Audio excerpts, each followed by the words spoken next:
Hey guys! Tonight, we're going to ease into the slow drip of time itself. You're standing in the bustling heart of 19th century Edo, the old name for Tokyo, but it's not quite like anything you've seen before. The hours shrink and stretch with the sun, and people don't mind. Time is soft here, like wet rice paper. But one man, an inventor with more patience than common sense, has decided to pin it down, to measure this liquid concept with a liquid device. What could go wrong? I love seeing where and when you're listening from. The air smells like tatami mats, soy sauce, and the distant temps of coal smoke. Lanterns swing gently from wood-framed storefronts, and getter sandals clack over stone. But above it all, somewhere out of sight, a strange machine is ticking, not with gears and springs like a normal clock, but with water, gravity, and maybe a little magic. But nobody seemed to fuss. They were living in what historians now call temporal fluidity, which sounds fancy but basically means time schmime. Monks liked water clocks, where drips into a bowl signaled the passage of time. And rich samurai sometimes owned imported Western timepieces, mostly for decoration. These foreign clocks ticked in stubborn, unchanging hours which made them about as useful as a chocolate teapot in a country where an hour was never the same twice. His name was Hisahige Tanaka, and if you squint toward a quieter back alley, you can almost see him now, hunched over his workbench, eyes glinting, tools spread out like a sushi chef's knives. He wasn't like the other samurai. Sure, he could swing a sword, but he'd rather invent a mechanical dog that barks on command or a puppet that serves you tea and bows afterward. Not quite a clock, not quite a sculpture, a little bit of both, and powered not by gears alone, but by water, steady, slow, and unhurried, like the hours themselves. Quirky, brilliant, definitely. Socially normal, not so much.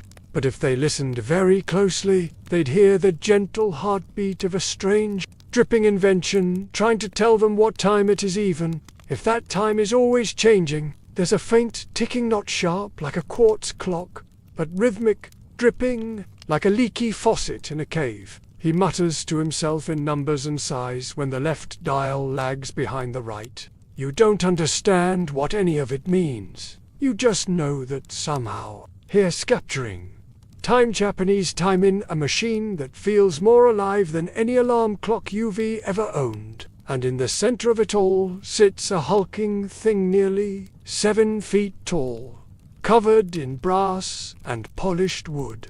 A dragon curls around its base. Above, panels spin, dials twist, and water glistens as it runs through unseen tubes. It's called the myriad-year clock, and no one's ever seen anything quite like it. This is a world where 9 a.m. doesn't mean 9 o'clock at all. He grew up in a time when Japan was still closed off from the world, a land of isolation and intense curiosity. By age 9, he was already dismantling lanterns to figure out how the hinges worked. By 14, he'd built his first karakuri ningyo, a mechanical doll that could pour sock. Parents were horrified. Artisans were intrigued. Tanaka, meanwhile, had already moved on to his next project. Time. It's late afternoon in Edo, and the scent of grilled eel wafts through the alleyways. But Tanaka looked at Japan's stretchy hours and thought, well, I can work with that. Most people would have laughed and gone back to lunch. Tanaka went into the mountains to study water pressure and gravitational pull. The people around you aren't exactly in a hurry. There are no wristwatches, no traffic lights, no buzzing phones. And most importantly, no idea what time it is in the way you're used to. Well, everything. And also nothing. But we'll get to that. So, before you get comfortable, take a moment to like the video and subscribe, but only if you genuinely enjoy what I do here. But unlike the rigid 60-minute hours of the West, Japanese hours shifted. Literally. They were longer in summer and shorter in winter. Daylight hours and nighttime hours were always split evenly into 6 apiece. No matter how long or short the sun chose to stay, that meant a summer hour could stretch close to 90 minutes, while its winter twin shrank toward 45.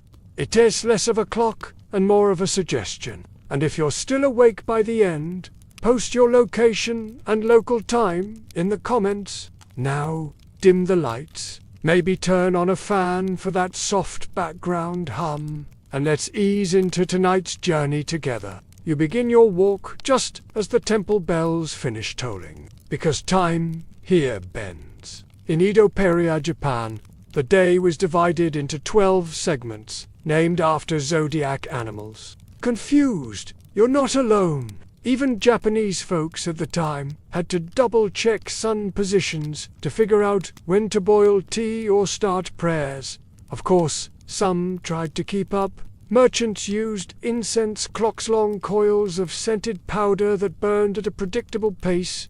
That's where things got interesting. Because, while most people just shrugged and went with the flow, one man didn't. Tanaka was born in 1799 in Kurume, a castle town nestled in today's Fukuoka prefecture. Westerners had their clocks, the Chinese had their astronomical towers. Historians still argue whether he was trying to fix Japanese time or just show off. But either way, his next creation would be like nothing else. You're already feeling slower. Imagine walking into his workshop. Wooden beams creak under your sandals. Paper screens glow amber in the afternoon light. But don't get too close. Tanaka is still tuning it. Outside, the sun begins to set. Shadows stretch long.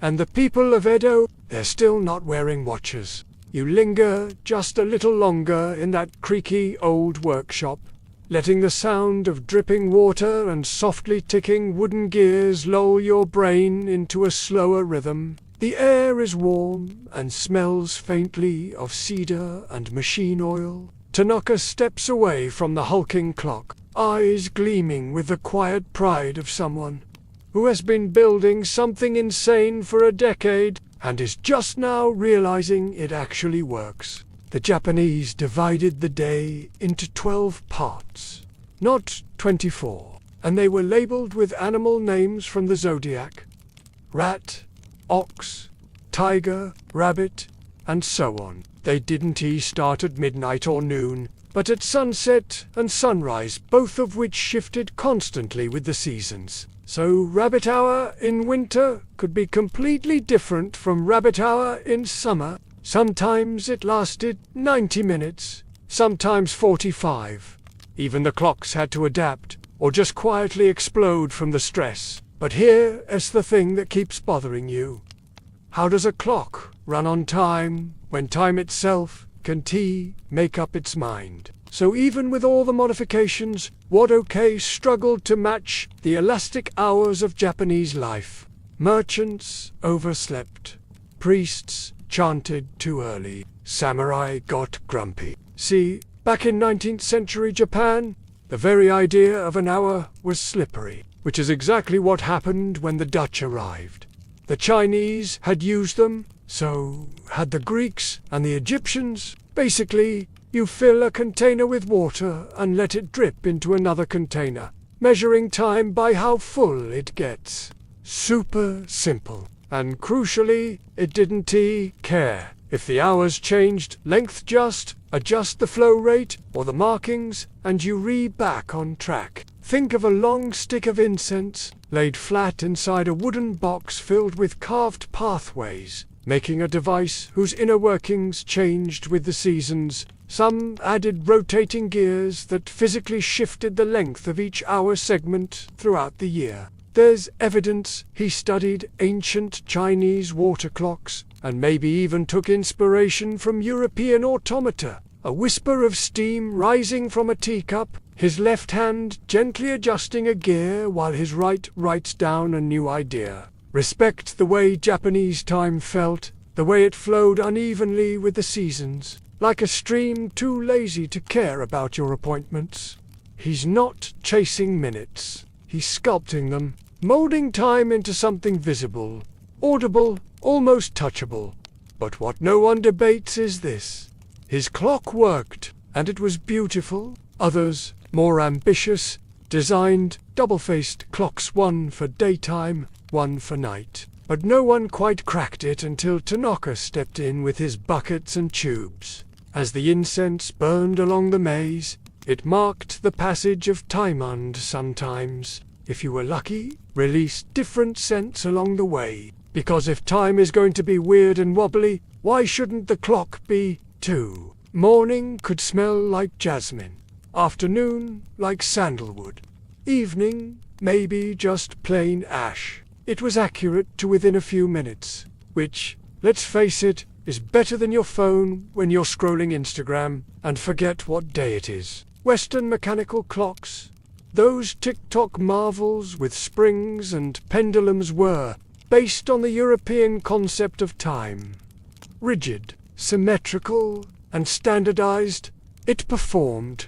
Panels rotated, bells chimed, dials shifted from long hours to short ones, and back again, all by themselves. Water trickled gently through internal valves, powering every motion with the steady patience of a river. Temples rang bells 6 times a day to announce the passing hours. Fire watch towers clanged metal gongs to mark curfews or signal the hour of the boar or the ox. And street vendors, they went by gut feeling and how loud the cicadas were. Art, movement, emotion. Something that didn't just tell time, it performed it. And unlike the average clock tinkerers of Edo, he didn't stop at good enough. An hour was always 60 minutes. A minute was always 60 seconds. Others built interchangeable plates so you could swap out the timing for winter and summer.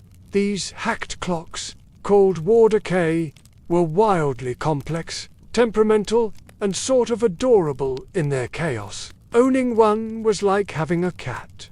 Beautiful, occasionally accurate, and always doing its own thing.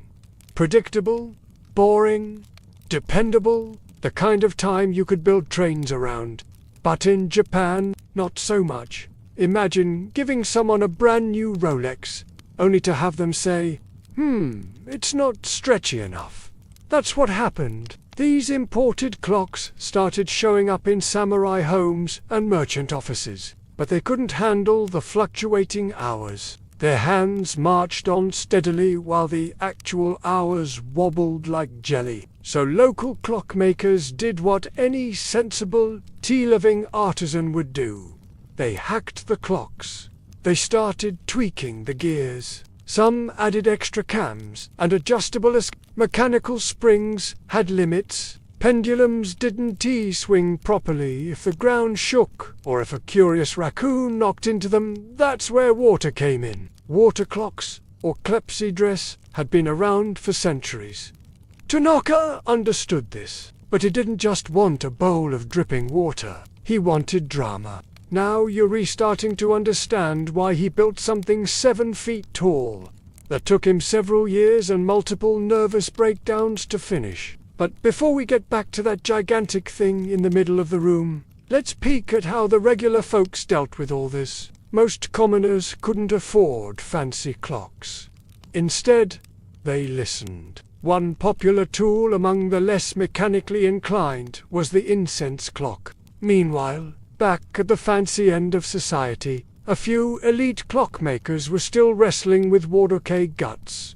Their challenge? Historians still argue whether Tanaka's design was truly original or just the ultimate remix. You picture him again, pacing slowly in that lantern-lit room. His invention wouldn't just measure time, it would respect it. And when he finally unveiled it to the world door, at least to the handful of stunned apprentices and lords who got a pick it, didn't he just tick? In a world where time was always changing, Tanaka had built something that changed with it. So, as you step out of his workshop, the sky now a bruised lavender with dusk, you glance back at that ticking, dripping masterpiece and feel a strange sense of calm. You walk a little slower now, Maybe because you're easing into the rhythm of Ido time, or maybe because it's just fun to imagine a world where rushing doesn't exist. The street lamps flicker to life, tiny oil flames behind cloudy paper, and the air grows heavier with night. For all its charm, this loosey-goosey system of squishy hours makes things like schedules and appointments kind of a joke. And when you live in a country of mountains, mist, and ritual tea ceremonies that must start at precisely the right moment, even if the right moment keeps changing, something eventually has to give. Around you, shopkeepers are pulling in signs, children chase each other with kites, even though it's far too dark for kites, and somewhere off in the distance, a gentle bell tolls, probably an hour, but who knows what kind. Built to obey the sacred 60-minute hour, they marched along stiffly, ticking away with Swiss smugness. But in Japan, where a day hour and a night hour could be wildly different lengths, this rigid behavior made them laughably inaccurate. But it might as well mean clock that tries really, really hard. Mostly, these weren't just timepieces, they were feats of stubborn optimism. To accommodate shifting hour lengths, some Water-K featured adjustable plates that could be manually repositioned every few weeks, sort of like updating your phone calendar by carving a new one out of wood. But what's certain is that these early attempts set the stage for something far more ambitious. They showed it was possible barely to measure time the Japanese way. It wasn't a hacked Western timepiece or a clunky compromise. It was something entirely new, something designed from the ground up to breathe Japanese time. It's time to zoom in on it now, not just with gears and springs, but with cultural logic and a big dash of artistic defiance. Others had dual faces, or sliding mechanisms that altered the spacing of hour markers. There are 6 faces on this thing. 6. One for standard time. 1 for the Japanese hour system, 1 for the day of the week, another for the month, yet another for the moon phase, and just for fun a rotating celestial globe that shows the position of the stars, because why not? No batteries, no electricity, just water, gravity, and the kind of obsessive design you usually only see in birdhouses built by retired watchmakers. Others were quietly impressed, but unsure what to do with it. It wasn't exactly practical. He wasn't trying to build a mass-market product. He was trying to make time feel right, to embody the way Japanese life flowed, not in TikToks, but in breaths, in shadows, in cups of tea, cooling slowly by the window. Not a machine, not a countdown. It didn't ring bells for the public or chime for passing monks. It didn't scream efficiency or modernization. It was just accurate in a weird, watery, seasonal way. Beautiful, yes. Useful, that was still up for debate. Still others included 2 sets of gears, 1 for daytime, 1 for nighttime, and a complex method of switching between them based on the season. You're starting to see the problem. The original blueprints are gone. All that's left is the actual clock, restored, delicate, and mysterious as ever. Engineers today still argue about the precise valve mechanics. Some claim he must have used a hybrid weight-water system. Others swear there were hidden levers, or even primitive thermostats, to regulate flow based on temperature. They were like buying a sports car when you live on a goat path. Impressive, shiny, completely impractical. That something, for a while, was the clock itself. Imported Western clocks, while fashionable, simply weren't equipped for the time-morphing chaos of Edo, Japan. Inside, water flowed through precisely calibrated tubes, its pressure changing subtly with each season. Weighted arms shifted hour markers without human help. You'd never find it in Times Square, screaming out the seconds. No, it belonged in a quiet temple or behind a folding screen. It was a whisper of time, not a shout. Gears clicked softly as they accounted for the shortening days of autumn, or the lengthening, sunlit hours of spring. This clock didn't just tell time, it understood it. At first, people just accepted the quirk. Wealthy households would own these expensive European clocks as status symbols, knowing full well they were useless for actual timekeeping. So, what do you do when you admire the mechanics of a thing, but know it can survive in your world? If you're a Japanese craftsman, you do what's always worked. Adapt it, mess with it, and when that fails, build your own. Thus came the Wardake, Japan's homegrown clock. The name literally means Japanese clock. And they worked, as long as you were willing to fidget with them constantly, or hire a monk to do it for you. Historians still debate how widespread these clocks were, or whether they were mostly toys for rich nerds. Enter, again, Hisashi Tanaka. Remember that 7-foot monster you saw earlier? The one that looked like a piece of mechanical theater with the soul of a Zen poem. The myriad-year clock, as Tanaka eventually called it, wasn't a modification. You stand in front of it again, head tilted up. What's more, it adjusted automatically. No need to poke it or spin anything manually. And the best part, it ran for a year on a single wind. Let that sink in. One wind. 365 days. It was, in every sense, a miracle, but not a flashy miracle. The kind you had to sit with, watch, listen to, the kind of miracle that required patience. Of course, not everyone got it. When Tanaka presented his invention, some officials were politely baffled. But for Tanaka, that wasn't the point. Even now, historians puzzle over how it worked. But Tanaka, he didn't leave footnotes.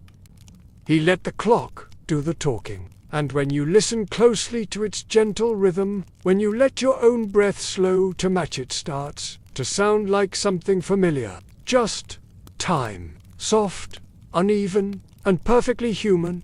You pull up a floor cushion in the corner of the workshop, the soft tatami mat rustling beneath you, the myriad-year clock towers nearby, humming with quiet dignity. You can't help but be a little in awe, and a little confused. But by age 9, he was already gutting lamps to see how they worked.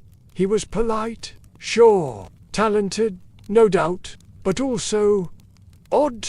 You know the type. That kid who starts building a wind-powered toothbrush just to prove he can. That was Tanaka.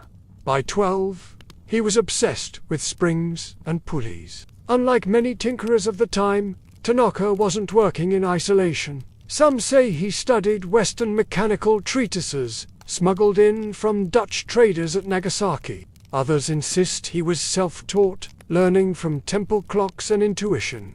The truth is probably somewhere in between. What we do know is that by his 30s, he was recognized as a genius. The kind of genius who'd forget to eat because he was busy soldering a gear the size of a grain of rice. He was doing all this in the context of Edo-Japan society that prized subtlety, patience, and showmanship in equal measure. By the mid-1850s, the myriad-year clock was complete. Tanaka didn't just build a clock, he built time, the way he believed it should be. Seasonal, soft, responsive, and poetic. It was a one-of-a-kind masterpiece. No schematics were ever published.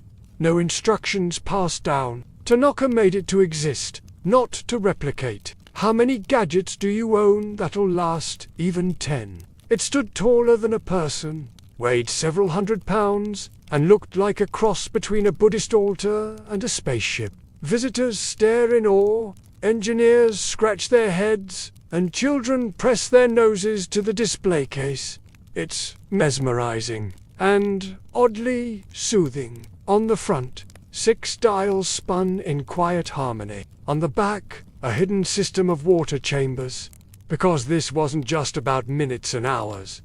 It was about rhythm, about building a machine that didn't fight nature but flowed with it. and weights ensured the entire thing ticked smoothly for an entire year on one winding. He didn't just carry ideas, he carried plans, and somewhere along the way, he started sketching out the foundations of what would become the myriad-year clock.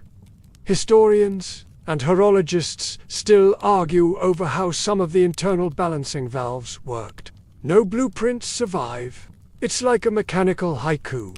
Precise, beautiful, and just vague enough to stay interesting forever. In a way, he was the perfect product of his environment. Water pressure had to be consistent but adaptable. Gears had to be custom-milled by hand. The whole thing had to be able to function not just over hours, but over seasons, shifting as the sun did, adjusting for the gradual dance of daylight and darkness. Others think he was obsessed with the philosophical idea of time itself, which means that while most people were out watching kabuki plays or planting rice, he was hunched over tiny brass parts with tweezers and magnifying glasses, muttering things like, this camshaft isn't emotionally balanced enough. Or maybe he looked at the seasonal nature of Japanese timekeeping and thought, there must be a more beautiful way to do this. Think about it. This was a culture where a tea ceremony could take hours, and the precise way you folded a napkin mattered more than what was actually in the teacup.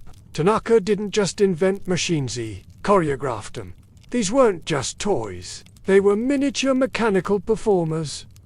Some walked, some danced, some served tea, and when they reached you, bowed gently and waited for you to finish before turning around to leave. They were charming, slightly eerie, and proof that the line between engineering and performance art was very, very thin. And by 15, he had built a puppet that poured tea with the grace of a butler who attended finishing school. How did one man even think of this thing, let alone build it with nothing more than paper diagrams, hand-forged metal, and infinite patience? The answer, of course, is that Hisashige Tanaka was not a normal man.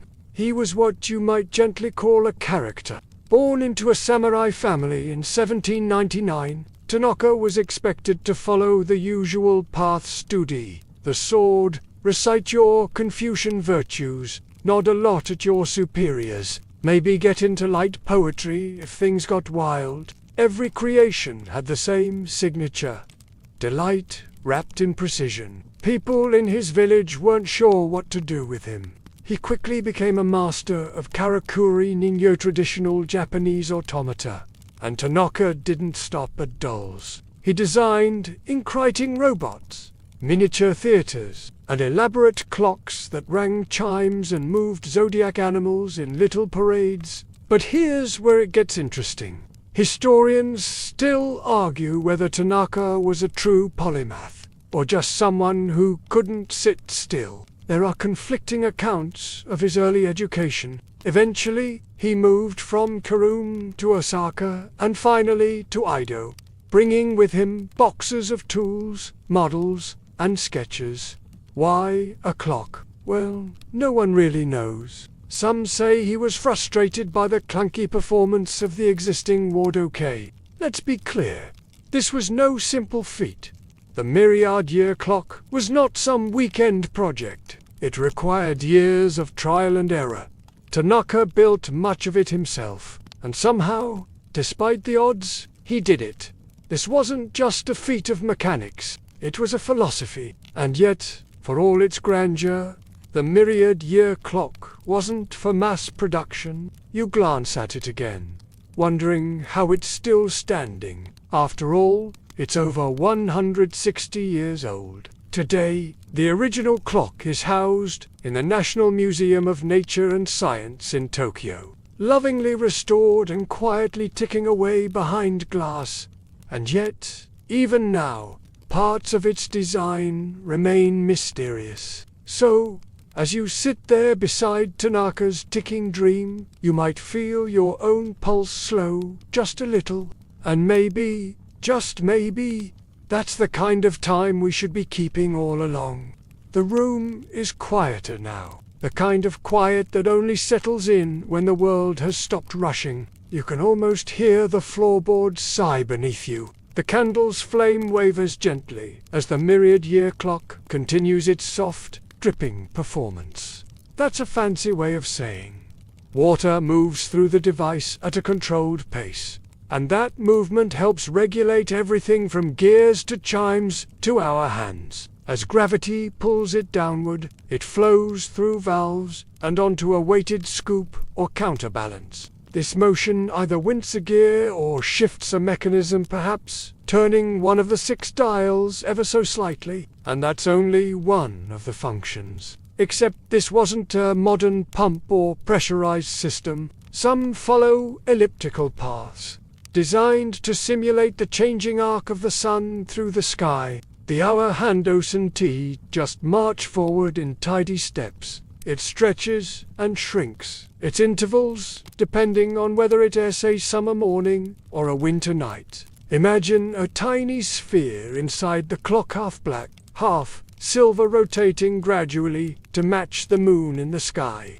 It depends on the calendar, the phase of the moon, and sometimes, it seems, the mood of the machine itself. This isn't a clock for the impatient. It is a companion for people who understand the time isn't a straight line, it is a spiral. Tanaka included that not because it was necessary, but because it was beautiful, like a little celestial nod to time's older cousin, space. The daylight hours lengthen, the nighttime ones compress, all reflected in the movement of the gears. For people who measured their day not by deadlines, but by shadows on paper screens.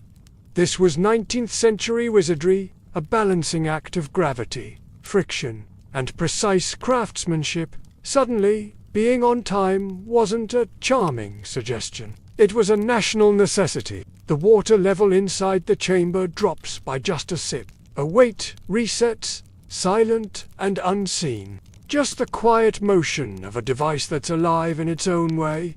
Tanaka saw it coming, and while he eventually embraced the future, this clock was his love letter to the past, his final ode to the rhythms of a culture that didn't need wristwatches to know when to breathe. It's time to get a closer look, not just at the clock's face, but at what's going on inside.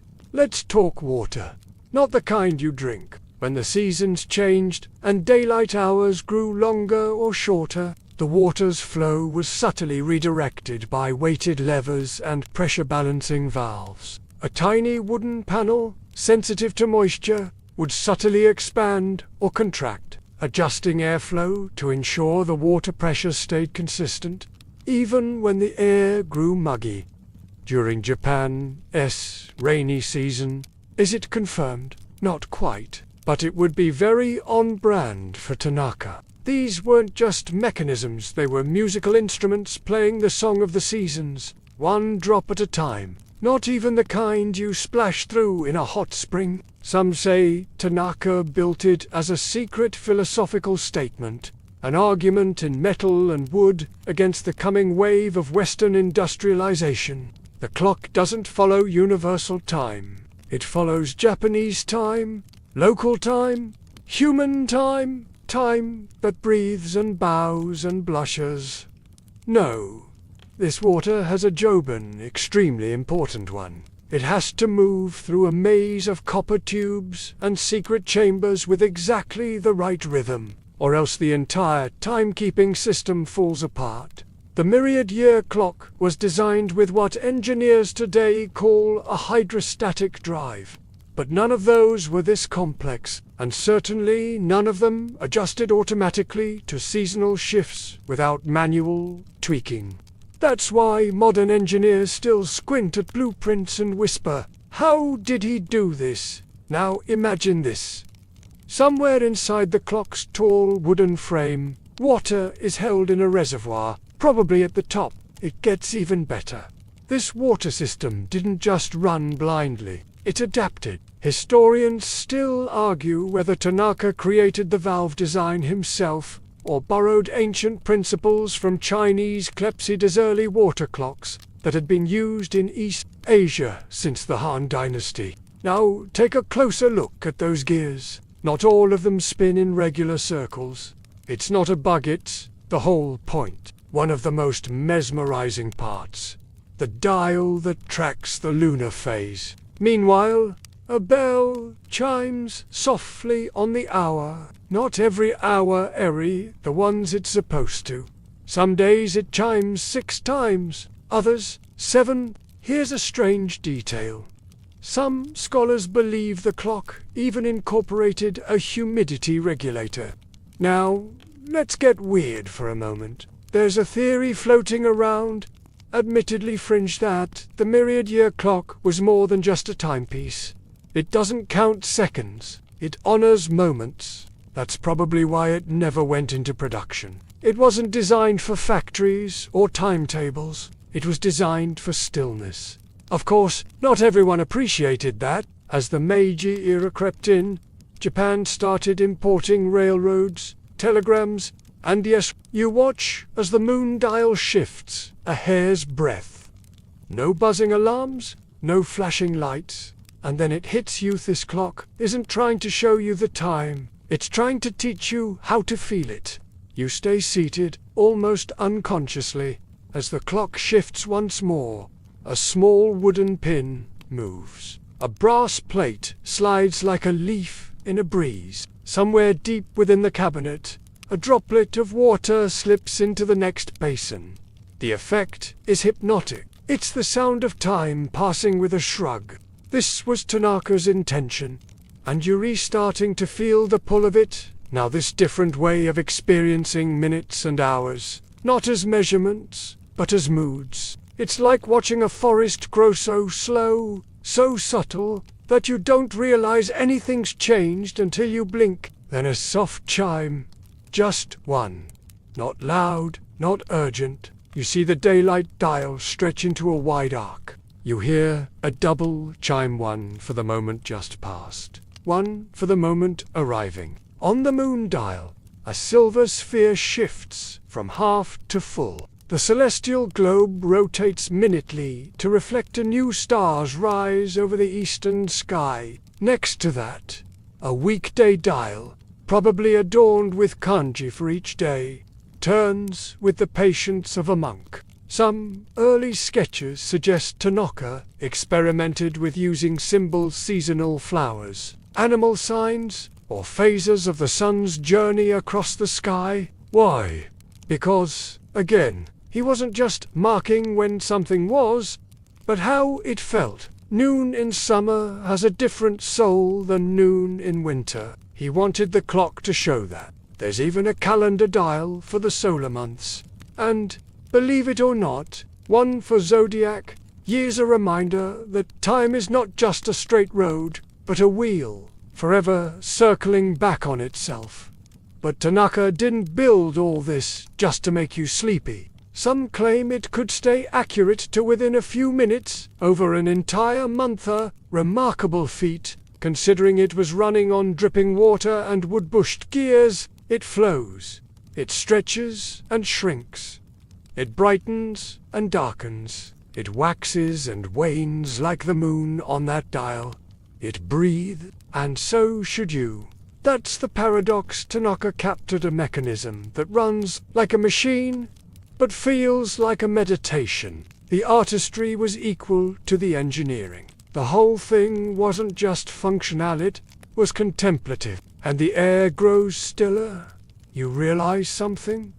The myriad-year clock doesn't really tell time.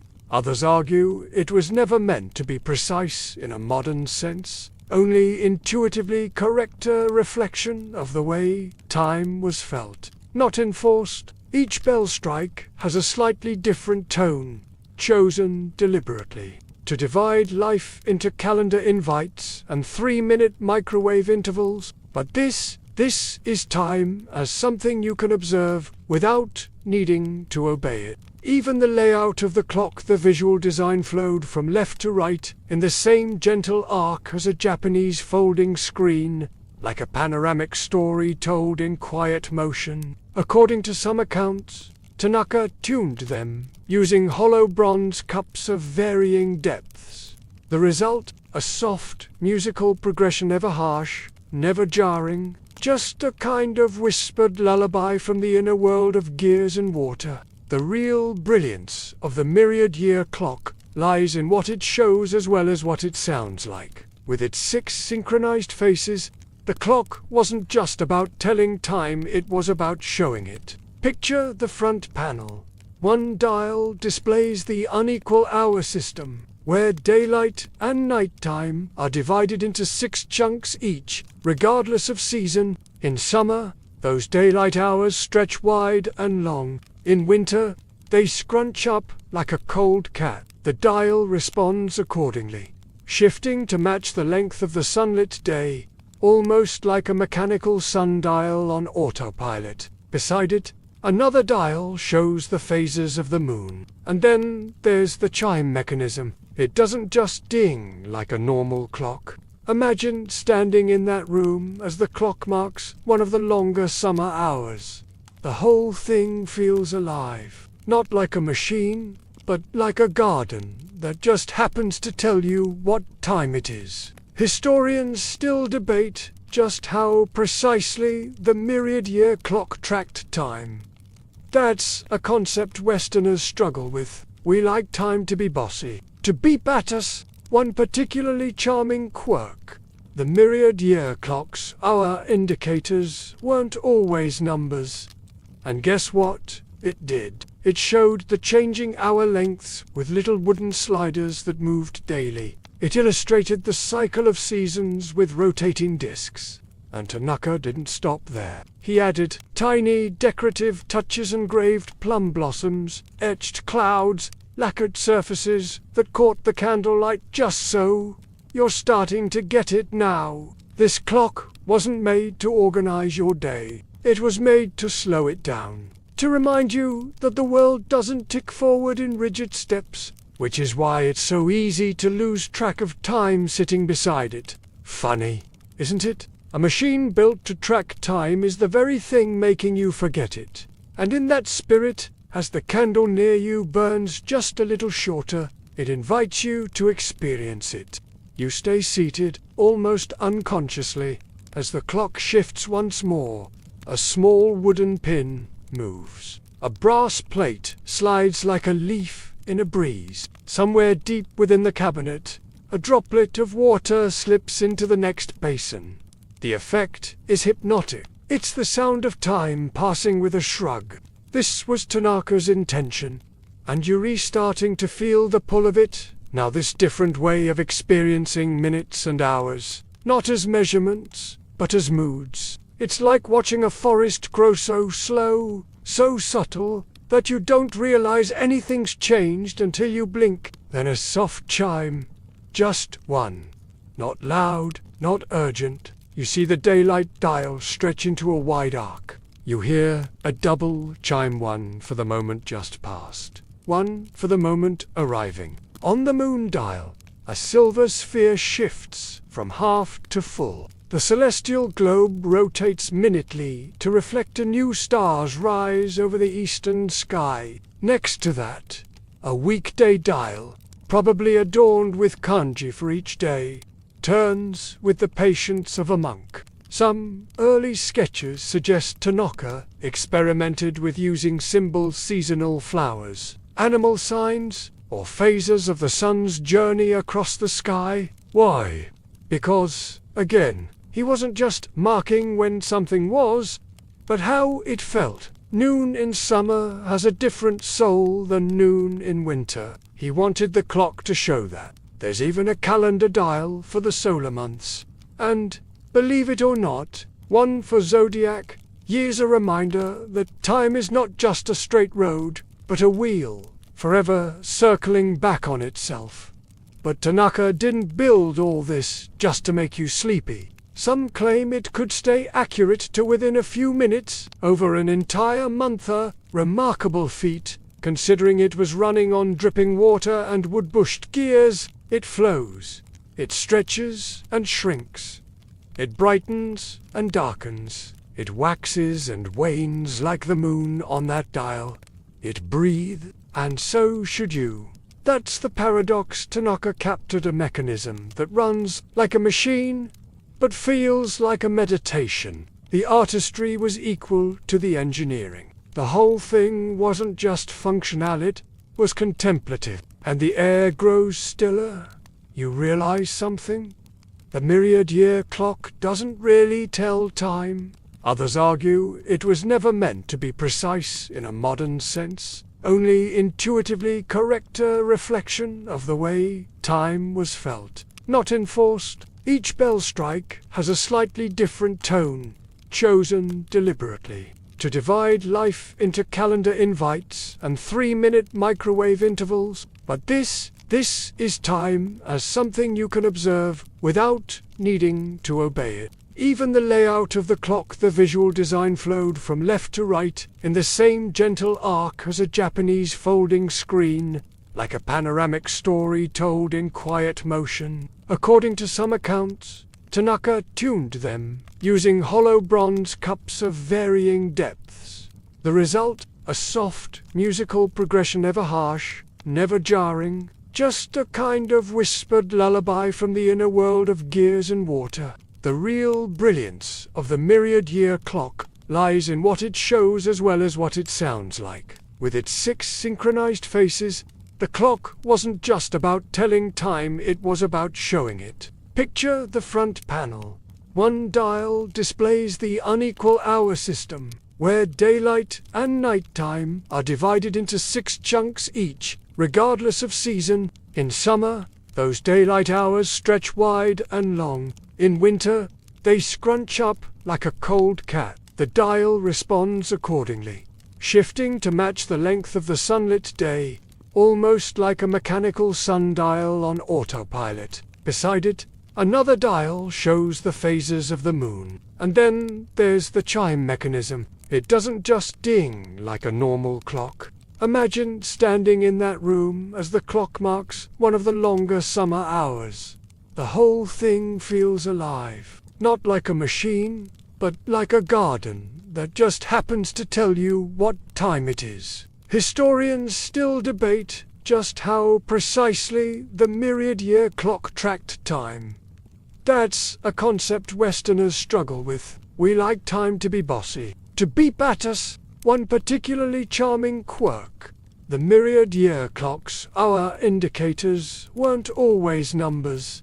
And guess what? It did. It showed the changing hour lengths with little wooden sliders that moved daily. It illustrated the cycle of seasons with rotating discs. And Tanaka didn't stop there. He added tiny decorative touches: engraved plum blossoms, etched clouds, lacquered surfaces that caught the candlelight just so. You're starting to get it now. This clock wasn't made to organize your day. It was made to slow it down, to remind you that the world doesn't tick forward in rigid steps, which is why it's so easy to lose track of time sitting beside it. Funny, isn't it? A machine built to track time is the very thing making you forget it. And in that spirit, as the candle near you burns just a little shorter, it invites you to experience it. The candle beside you has burned lower, its golden pool of wax growing wide and sleepy. The air is heavier now, the hush of the room deepened by the subtle ticking, dripping, gliding soul of the myriad-year clock. You're not sure how long you've been sitting here, watching time happen instead of chasing it. It came at the tail end of an era, right as Japan was about to crack open its centuries-closed doors and get hit in the face with the industrial fire hose that was Western modernization, which, honestly, might be the most Tanaka-appropriate thing you've done all day. But let's pull back for a moment. This clock, this astonishing creature of water, wood, brass, and belief did not emerge from a vacuum. And with that came something Tanaka probably hated: standardized time. Now, up until the mid-1800s, the Japanese hour system with its squishy, seasonal blocks of 6 daytime hours and 6 nighttime hours was just how things worked. Everyone accepted that sunrise and sunset didn't show up on cue, and neither should the hours that followed them. When Meiji-era Japan started embracing Western science and industry with wild-eyed enthusiasm, Tanaka pivoted right along with it. He didn't hide it in a closet or pretend it hadn't happened.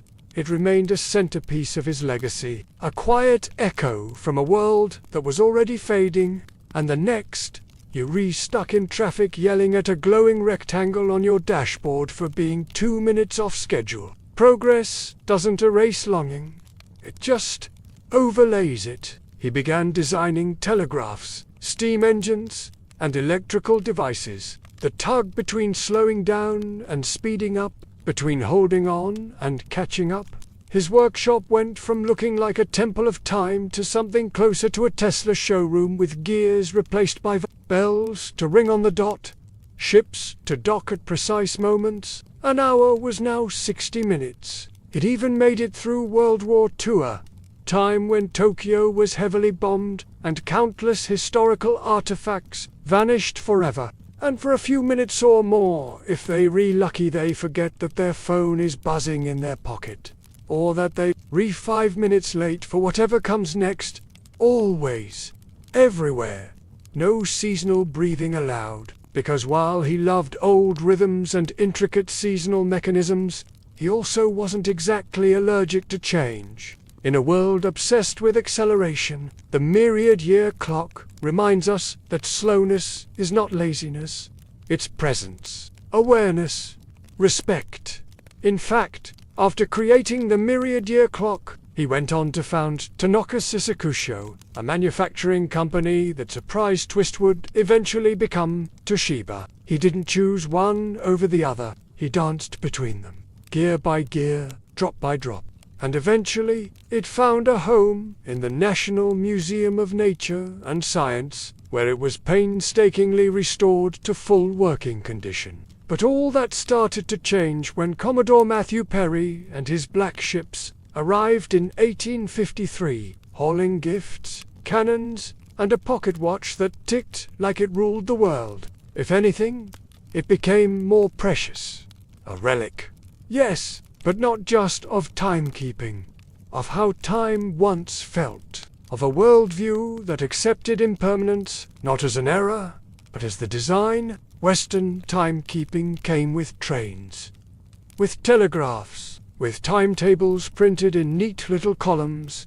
And here's where it gets juicy. Historians still argue whether Tanaka felt betrayed by this shift or merely intrigued. Yes, that's Toshiba. So the man who built the most spiritual, poetic, non-standard timekeeping device in Japanese history also helped lay the foundation for a company that would eventually produce washing machines, laptops, and LED light bulbs. Did Tanaka sell out? Not quite. It's more accurate to say he evolved, and yet he never disowned the myriad-year clock. That duality of Tanaka, the artisan, and Tanaka, the industrialist, is part of what makes this story so human. Because don't we all feel that tension? 1 minute you're sipping tea beside a water-powered clock that size at the seasons. But back to the clock. Even after Japan fully adopted Western time in the late 19th century, switching to a 24-hour system with equal hours, Tanaka's myriad-year clock didn't lose its charm, and despite all odds, the clock survived. It passed through hands, some reverent, some oblivious. It narrowly avoided being dismantled during the early 20th century, when many viewed such relics as quaint, yet somehow this enormous, water-powered whisper of an era endured. Today it still runs, gently, quietly, patiently. Visitors gather around it, watching the dials rotate, the moon wax and wane. The seasons tick forward with water as their pulse. They just breathe. There's something powerful about that, something radical. And Tanaka, well, he left us both. He gave us a glimpse of the past of bells and puppets and seasonal hours, and then helped usher in the electric future. So, as you sit there, candle barely clinging to its wick, watching the slow choreography of time, you realize that the myriad-year clock isn't asking you to rewind. It's simply inviting you to notice.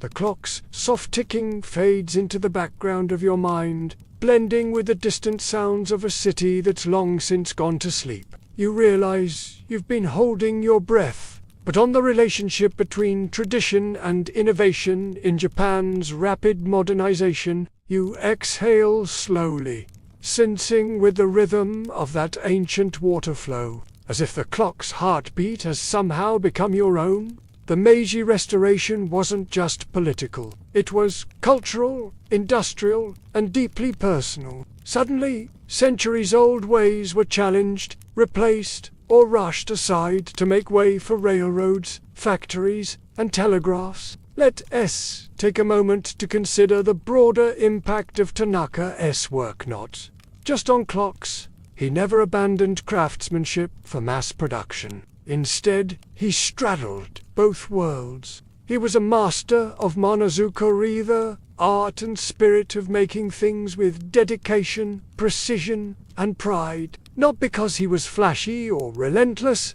but because, like Edison, he was prolific and deeply curious. Instead of just making it work, he designed it so that the needle's movement looked like a graceful dance, subtle reminder that even the most functional machines could have soul. He held dozens of patents, ranging from steam engines to electric telegraphs. Conservators discovered tiny fingerprints in the lacquer and would almost, as if Tanaka had left secret signatures not just in ink but in touch. A reminder that every gear was hand-assembled, every joint hand-fitted, with care and intention, to honor the lunar phases and the length of daylight as sacred rhythms instead of annoyances. But unlike Edison's infamous work ethic of relentless hustle, Tanaka's creations always had a poetic flavor. His industrial machines carried a signature. When Japan's doors finally opened in the 1850s, the country underwent a whirlwind transformation. Tanaka was part of this tidal wave, but his approach was unique. It wasn't just about counting time, it was about embodying the flow of life itself. In fact, some scholars argue that Tanaka's blending of artisan tradition with industrial engineering helped set a foundation for Japan's later reputation as a leader in manufacturing quality. His early work with automata and clocks instilled in him a respect for detail that carried over into his company's telegraph and electric machinery production. But there's more. Tanaka's clock was a metaphor, one that reflected a tension Japan continues to navigate. How do you modernize without losing your soul? How do you run on electric currents without forgetting the flow of water? Was it a way to hold on to a vanishing past, or a bridge to a future where precision and poetry could coexist? Historians still debate whether the myriad-year clock was a nostalgic relic or a bold step forward. It's about values, rhythms, and the stories we tell ourselves about time and progress. Whatever the answer, it reminds you that technology isn't just about utility. And speaking of stories, did you know Tanaka was sometimes called Japan's Edison? There's a famous anecdote where Tanaka was asked to build a telegraph receiver for the government. This fusion of art and engineering echoes in the myriad-year clock's every tick. And here is a quirky tidbit. During the clock's restoration in the late 20th century, it's the human touch that makes this clock so much more than a machine. It's a legacy of patience and wonder. So, as you sit with this story, you might start to wonder, what would it be like to live by a clock that changes its pace with the seasons? Maybe it's not about the clock itself. Maybe it's about what the clock asks of us. To slow down, to notice, to accept change, to find beauty in. And as you close your eyes tonight, maybe you'll hear the soft drip of water somewhere in the dark, marking not just minutes, but moments, soft, uneven, perfectly human moments. The gentle drip of water from the clock fades into your imagination like a slow rain on a wooden roof, You feel the weight of centuries pressing softly against your eyelids, tempting you toward dreams, but before you drift too far, let's talk about how this mechanical marvel fit into the world around it. Towns buzzed with merchants calling out wares, but their schedules flowed with the rhythm of the sun, not a stopwatch. Temples marked prayer times with bell tolls, not harsh alarms. Seasons mattered deeply, shaping festivals, planting cycles, even the way people dressed and lived. You see, Edo period Japan was a place where time was felt, not enforced, a world without the incessant urgency you might be used to today. In such a world, a clock like Tanaka's wasn't just a device. It was a cultural statement, and the quiet turning of celestial spheres lingers in your Minda lullaby, from a time when time itself was an art. It respected the fluidity of natural time and embodied the Japanese philosophy of wabi-sabi, finding beauty in impermanence and imperfection. The Meiji Restoration would soon sweep Japan into the modern world, imposing standardized hours and Western timekeeping systems that made Tanaka's fluid measures seem quaint, if not obsolete. Factories demanded precise shifts. Railways needed punctuality. The country's heartbeat shifted from a slow, seasonal pulse to a mechanical metronome. It invites you to question your own relationship with the relentless tick-tock of modern life. Maybe, just maybe, there's room to breathe, to slow, to sync with the natural rhythms that Tanaka so beautifully captured.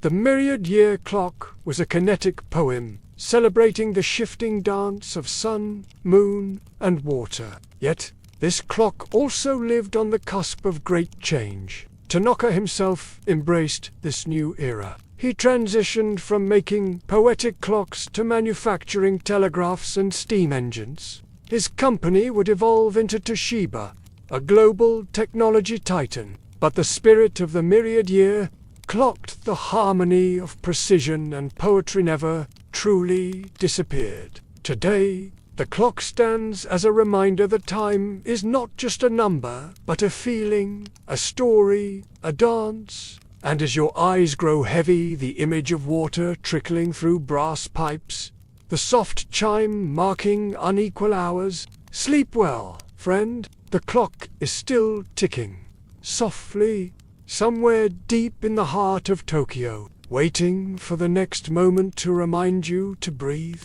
You're floating now, somewhere between the rhythmic drip of the myriad-year clock and the slow turning of the seasons it so delicately measures. The candle's glow flickers low, casting long shadows that dance gently across the walls, just like the clogger's hands stretch and shrink to match the length of the day. You see, Tanaka's invention was not just a marvel of engineering and art.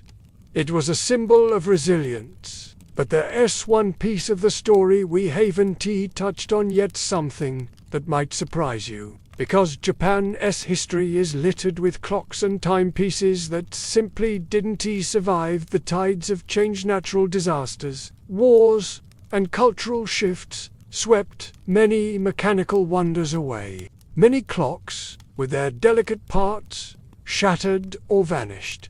Yet, Tanaka's masterpiece endured. Some speculate it was kept safe in a trusted scholar's home. Others say it was hidden away in a temple storage room. The myriad-year clock's survival is almost miraculous. Why resilience? The samurai who once stood nearby, awed by its precision. It's not just a machine, it's a link between past and present, between human hands and the slow flow of nature. The merchants who paused their day to watch the moon dial shift. It breathes with the seasons. It measures moments, not minutes. And it carries the heartbeat of centuries. The scientists and historians who restored its gears, marveling at its secrets, each of them connected, in some small way, by this shared experience of time. When the great earthquakes struck Edo in the 19th century, many temples, workshops, and homes were reduced to rubble, and during World War II, Tokyo's bombing campaigns obliterated much of the city's historical fabric. It's astonishing that this clock survived that chaos. Historians still debate how it avoided destruction. Was it pure luck, the care of devoted keepers, or perhaps because the clock's quiet presence was appreciated even in dark times? Maybe all of the above. A silent storyteller who's ticked through tumult and calm alike. That's Japan's imperial flower, a symbol of endurance and rebirth. It's almost as if Tanaka left a hidden message. This clock will endure. This survival adds a layer of poignancy to the story. The clock is not just about timekeeping. It's a witness. Imagine, for a moment, the hands that wound the clock over the centuries. And here's a quirky fact. In its restoration, conservators discovered a tiny, almost invisible engraving on one of the clock's gears, a small chrysanthemum. That sense of continuity might explain why the myriad-year clock still feels alive today. So next time you glance at your watch or phone, remember that somewhere in a quiet museum, a clock ticks differently. And as your eyelids grow heavier, you might just find yourself sensing your own pulse to that rhythm, a gentle reminder that time is not just but what we live. The hour grows late, though the myriad-year clock, in its gentle way, might suggest that late is just a matter of lighting and moon phase, not a number stamped on a screen. You feel the air shift ever so slightly, as if the clock itself knows you're slipping deeper into the stillness. And now, let us peek behind the curtain one last time, and explore what is perhaps the most astonishing part of the clock's story. How little we truly understand it, even today. Some of its internal regulators don't behave in predictable ways. Did he calculate the balance of daylight across seasons with formulas? Or did he sit in the same spot day after day, watching shadows move across paper walls, and simply feel his way to precision? Its time-adjusting mechanisms sometimes compensate for daylight shifts with such elegance that no one is entirely sure how. The only map to its inner workings is the clock. It's so fond. Even then, it keeps some of its story hidden, like an elderly storyteller who only reveals the juiciest parts once you've earned them. It's as if the clock has its own logic, subtle, secret, and stubborn. It's the perfect medium for a device meant to reflect seasonal time. And unlike steel or quartz, it changes, it evaporates, it adjusts to temperature. It can be disturbed by the lightest breath or flow on, unfazed through decades. Despite detailed analysis, precise photography, and modern computer modeling, parts of the myriad-year clock still puzzle even expert horologists.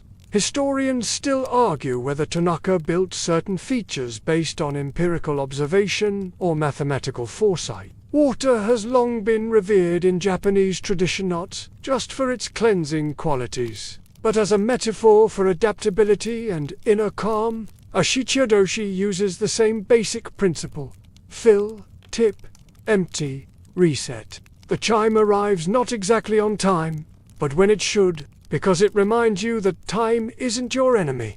It's a current. You don't have to fight it. You can float. There's a softness in that. A kindness, not for productivity, but for presence. There are no surviving schematics for the clock, no notebooks of his process. One theory, Tanaka intentionally avoided full documentation, that he wanted the clock to retain an element of mystery, as a safeguard against reduction. Not everything, he believed, needed to be solved. Some things should simply be experienced. It's not just about its age or survival, it's the feeling it gives, a quiet sense that you're standing next to a living philosophy, not just a pile of gears and tubes. That might be why modern engineers, with all their laser tools and digital calipers, still find themselves whispering in awe around the clock. Let's not forget the role of water either. Water, which never rushes, never hurries, but always gets where it's going. Tanaka chose it not just for function, but for meaning. There's an almost spiritual elegance in that choice. So, Tanaka's timekeeping wasn't just mechanical, it was meditative. And the more time you spend with this clock, the more you begin to notice things, like how your own modern clocks never pause, never breathe, never adjust for cloudy days or the lazy arc of a long summer afternoon. They march forward, unforgiving. But Tanaka's clock, it listens. It watches the light, the moon, the breath of the air, and it responds. A gear shifts here.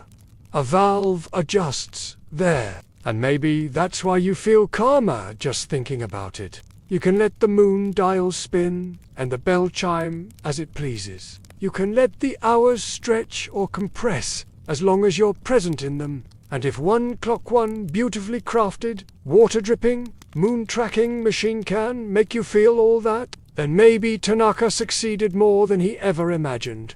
The silence feels thicker now, like time itself is padding softly through the room in socks. That ancient clock still ticks and drips somewhere in your imagination, a steady rhythm that feels less like a countdown and more like a lullaby. You're not in a rush. And neither is the story. But here's the catch. The clock wasn't just a machine. It was a philosophy. It relied on a worldview where time flowed like water, not just measured by it. Let us pause now to consider a strangely modern question. Could we build the myriad-year clock today? You might think the answer is yes. After all, we have AI nanotechnology and 3D printers that can assemble mechanical hearts with terrifying accuracy.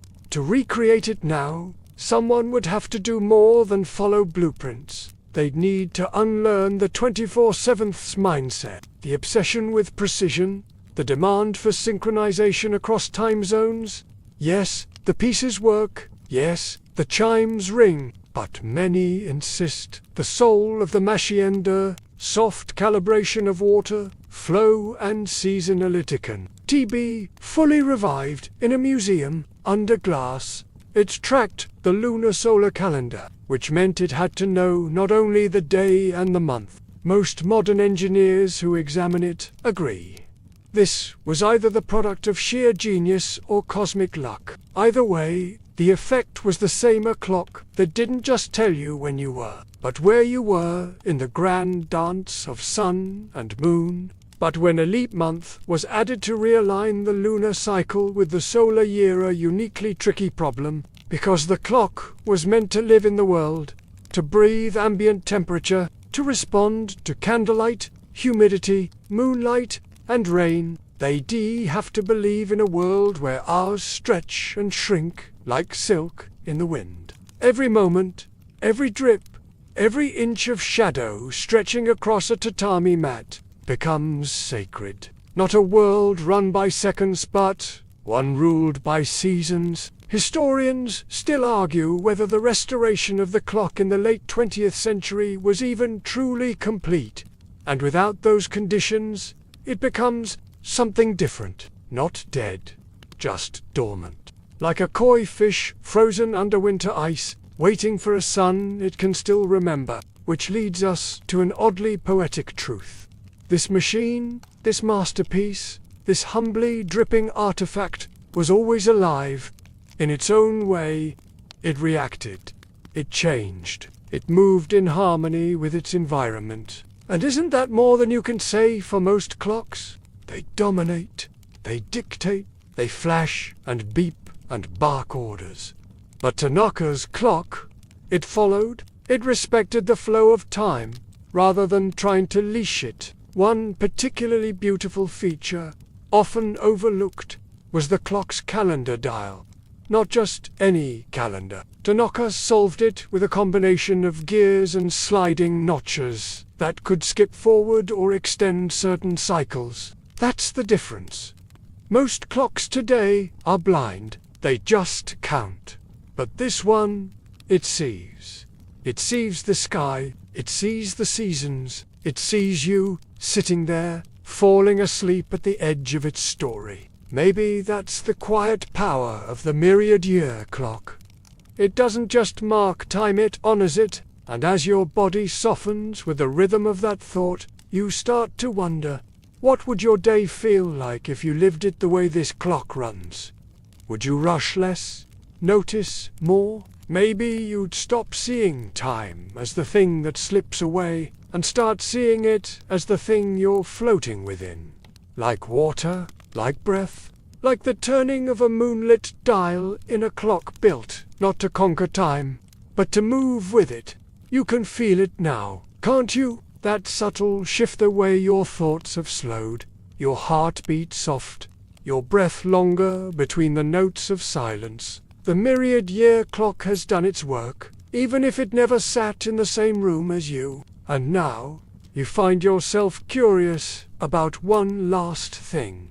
What happened to Tanaka himself? You picture him in his workshop, sleeves rolled up, candlelight flickering across brass dials and water cups. A man obsessed with harmony, not efficiency. A man who saw motion as meaning. But what became of him? This engineer-philosopher. Railroads were crisscrossing the islands.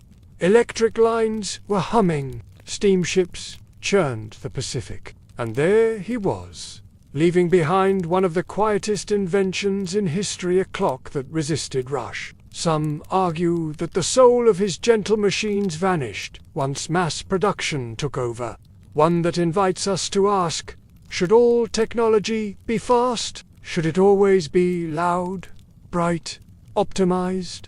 Others believe his ethos, precision, care, and deep respect for function remained woven into the DNA of everything that followed. Tanaka Hisashi died in 1881, right as Japan was hurtling full speed into the machine age. A new kind of timekeeping, not just the ability to know what time it is, but to feel it, to move through it like a breeze through bamboo, instead of a race through time, something that might still be waiting quietly inside you. A version of yourself who's not rushing to meet the hour, but walking beside it. You've traveled back in time, not just to 19th century Japan, but to a state of mind that resists urgency, that welcomes silence. His name continued forward, etched into the foundation of Tanaka's, which eventually evolved into one of Japan's earliest electrical engineering companies, and later into Toshiba. In tea ceremonies where every gesture takes on meaning, in Zen gardens, raked daily into temporary perfection, only to be reformed tomorrow. Time is not wasted, it is experienced. Yet Tanaka was never left behind. Historians still debate how directly connected Tanaka's vision was to the future corporate giant. Even as he transitioned into industrial manufacturing, people remembered his automata, the delicate tea-serving doll, the archer, the clock that told time with moonlight and water. What's undeniable is that he earned an unusual nickname, Karakuri Giemon, a nod to his roots as a master of mechanical puppets. Here's a fringe tidbit for you. After his death, some claimed that one of Tanaka's early mechanical dolls was buried with him. There's no evidence for this, of course, but it's the kind of poetic rumor that clings to people who build wonder for a living. The idea that he'd be buried with one of his creations feels right, like a pharaoh and his treasures, and that's the legacy he left. Not just a machine, but a way of thinking about machines.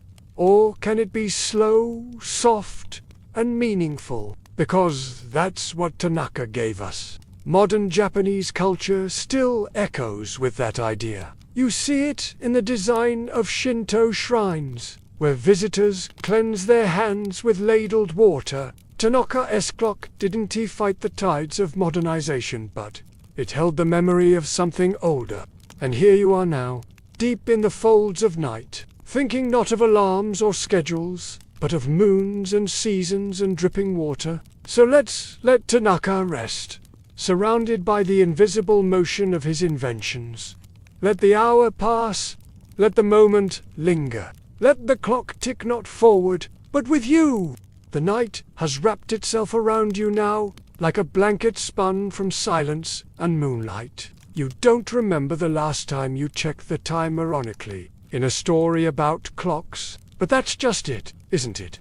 You've stopped checking and started feeling. Tanaka would be proud. This final stretch is for you and for the ghost of that water-powered masterpiece still ticking softly in a quiet Tokyo museum, unbothered by centuries or cell phones. Picture yourself standing before it.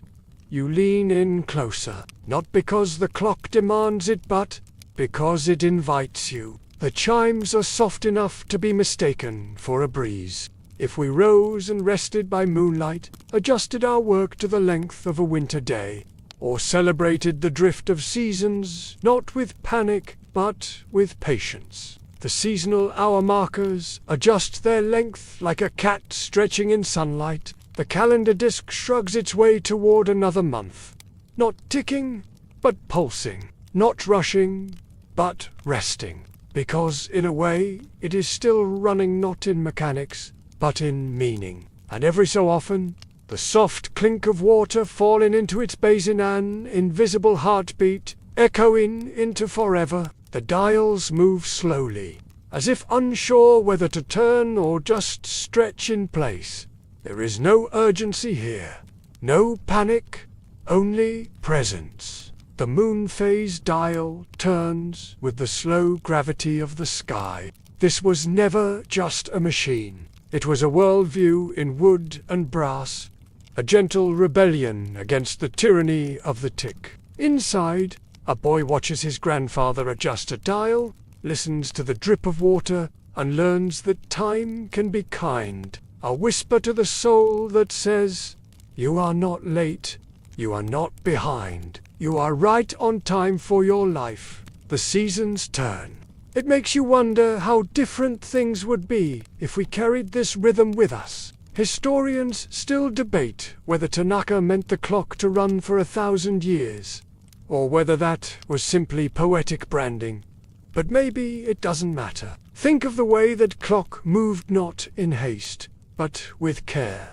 That's how you get to move now. You don't need to run toward the next moment.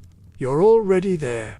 You feel that now. The slow, deep rhythm of it has gotten under your skin. Just the soft weight of the blankets around you, the hush in the air, and the gentle echo of a water droplet falling into its place there, graceful and calm, knowing when to act, when to wait, when to listen, when to sleep. All those little moving parts did their work, and now they rest, just like you. Only the slow rotation of the stars above, the flow of water beneath, and the warmth of sleep curling close around you. And here's one final thought before you let sleep take over completely. The myriad-year clock is less about time and more about timing. So go ahead. Let yourself drift. And now the journey is over. Not with a bang, but with a whisper. It's marked the hour not with precision, but with presence. It hasn't told you what to do. It has simply shown you that time isn't something to chase, it is something to join. And now, the final image. A quiet room in Edo long ago. Candlelight flickers. Outside, the wind brushes the paper walls. The boy smiles. The clock ticks.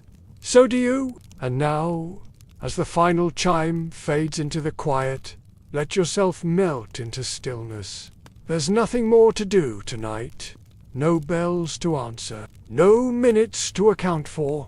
Let your body sink deeper into rest. Let your breath slow. Let the memories of gears and dials and dripping water recede like a low tide pulling back from the shore. You've traveled across centuries, wandered through soft candlelit workshops, followed the sound of time, told in moonlight and patience. Let go of the day behind you. Let go of the clocks in your world. For now, there is only peace. Only breath. You're not late. You're not early. You're exactly where you need to be. And in this moment, in this hush, in this softness, time belongs to you.